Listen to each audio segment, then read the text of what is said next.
trabalhador brasileiro.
Sobre os movimentos sociais nas cidades, os movimentos urbanos, e nos movimentos sociais no campo, os movimentos rurais.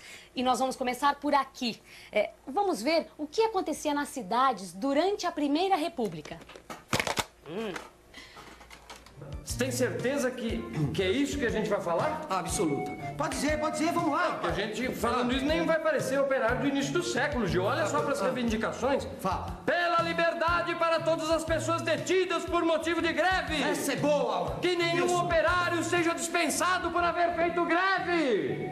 Pelo direito de associação para os trabalhadores. Abaixo a exploração do trabalho dos menores de 14 anos nas fábricas e oficinas. Abaixo o trabalho noturno para os menores de 18 anos e das mulheres. Ei! E pelo aumento de 35% nos salários inferiores a R$5.000 e de 25% dos salários mais elevados. E pelo pagamento a cada 15 dias e o mais tardar 5 dias após o vencimento. E pela garantia do trabalho permanente. Pela jornada de trabalho de 8 horas e pela semana inglesa. Ei! E pelo aumento de 50% em todo o trabalho extraordinário. São Paulo, 1917. Uma greve geral paralisa a cidade nos meses de junho e julho. Mas quais seriam os motivos de se fazer greve naquela época tão distante, em 1917? No fim da Primeira Guerra Mundial, uma revolução na Rússia havia levado operários e camponeses ao poder, liderados pelo Partido Comunista. Essa revolução influenciou os operários brasileiros ligados ao movimento anarquista. Eles deixaram o anarquismo para fundar, em 1922, o Partido Comunista Brasileiro.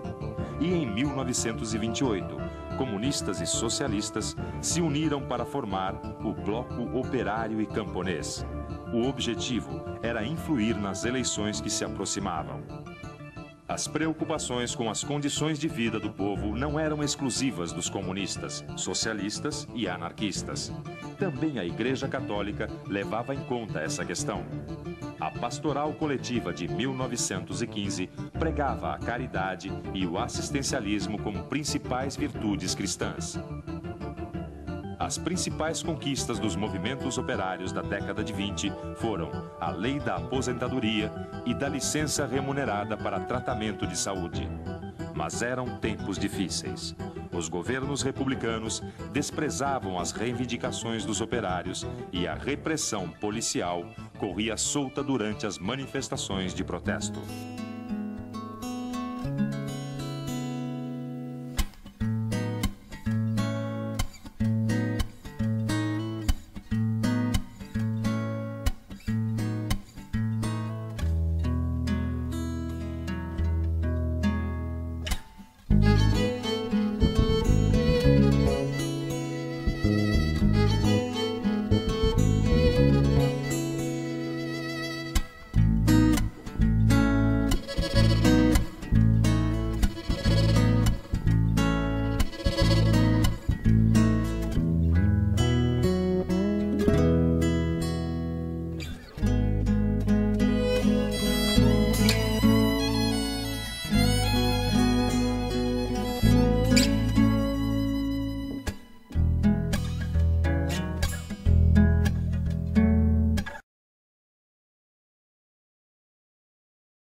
Um dos movimentos que defendiam mudanças na República Velha foi o tenentismo. O tenentismo foi um movimento político que nasceu entre os jovens oficiais das Forças Armadas. Sua primeira ação foi a revolta do Forte de Copacabana, no Rio de Janeiro, em 1922. 2 anos depois, os jovens oficiais de São Paulo também se rebelaram. E aí, a história se repetiu em Minas, Sergipe, Pará e no Rio Grande do Sul. O governo sufocou todas essas rebeliões, mas os revoltosos de São Paulo e Rio Grande do Sul conseguiram fugir e formaram a Coluna Prestes. Eles foram liderados por Luiz Carlos Prestes e Miguel Costa. A coluna chegou a juntar mais de 2.000 homens, que percorreram cerca de 25.000 quilômetros pelo interior do Brasil. No final, eles tiveram que fugir do país e foram se exilar na Bolívia. Outros setores políticos se juntaram aos tenentes na crítica à República Velha, como a classe média urbana, os trabalhadores e algumas oligarquias estaduais. Muito bem, segundo a política do café com leite, no ano de 1929 era a vez de um mineiro assumir o governo. Mas foi lançada a candidatura de outro paulista, o senhor Júlio Prestes, que inclusive virou o nome desta estação de trem aqui em São Paulo. Aproveitando a briga entre os coronéis, a oposição lançou o nome de um gaúcho, o senhor Getúlio Vargas, com o apoio dos mineiros. Quem ganhou a eleição foi Júlio Prestes, mas quem ficou com a faixa presidencial foi Getúlio Vargas, graças a um movimento político-militar conhecido como Revolução de 30.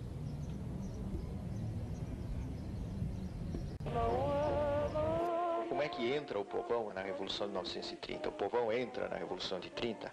O que é que nós estamos chamando de povão aí? Estamos chamando de povão, e eu acho que a expressão é boa, pode não ser científica, mas a expressão é boa, porque ela corresponde um pouco a essa plebe brasileira. É uma classe operária onde hoje, que tem muita rotatividade, onde hoje o sujeito é operário, amanhã ele vai pegar um biscate no pequeno emprego, ele vai ser engraxate, depois ele volta à fábrica, ele vai ser faxineiro, enfim, esse que é o povão. Como é que entra esse povão, como ele era em 1930, um povão tão diferente também do que ele é hoje? Mas como é que ele entra realmente no processo da Revolução? Eu acho que os dados que nós temos, as imagens que nós temos, mostram que ele entra muito pouco. O povão não entra muito nisso.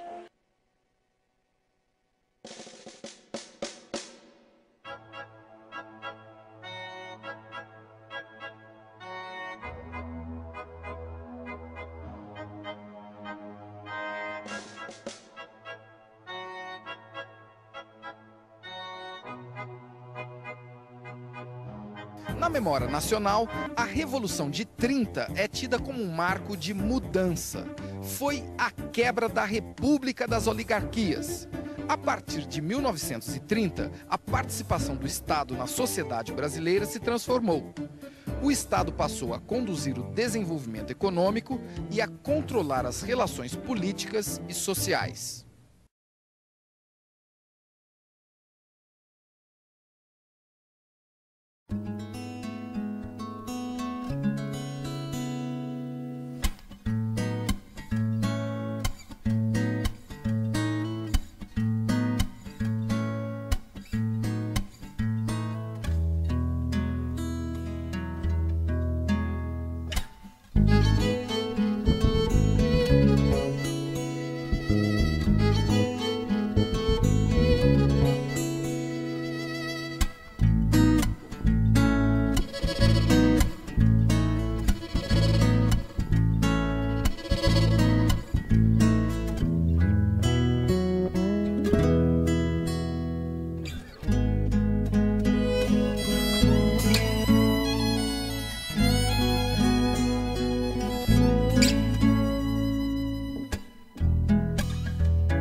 Depois de quase 6 de afastamento durante os quais nunca me saíram do pensamento a imagem e a lembrança do grato e longo convívio que mantive convosco. Eis-me outra vez aqui ao vosso lado para falar com a familiaridade amiga de outros tempos.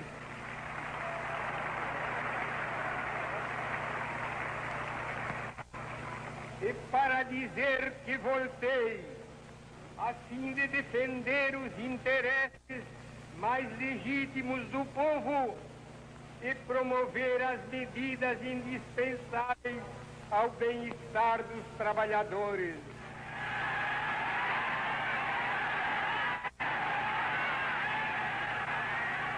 Esta festa de 1º de maio tem para mim e para vós uma expressão simbólica. É o primeiro dia de encontro entre os trabalhadores e o novo governo.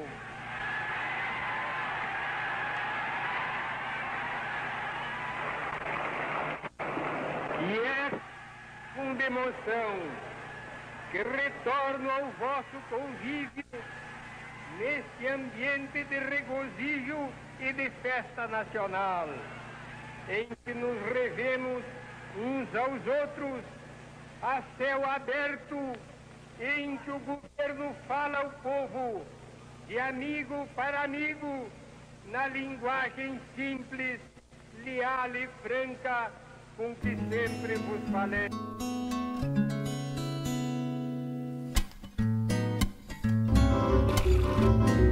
Brasil, início do século XX. Escravos libertos, entrada de imigrantes no país e a industrialização que começava a dar os primeiros passos.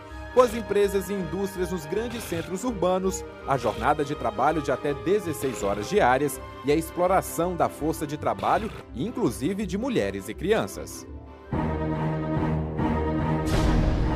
Com a Primeira Guerra Mundial, desemprego, baixos salários e muitas manifestações. Em 1919, 64 greves na Grande São Paulo e 14 só no interior do estado. O que eles conseguiam realmente, apesar das pressões, apesar das greves, era muito pouco. O Estado ainda não estava intervindo. Dependia de um acordo entre empregadores e empregados. Depois de comandar a revolução que derrubou o governo de Washington Luiz, Getúlio Vargas tomou o poder. No dia 26 de novembro de 1930, foi criado o Ministério do Trabalho.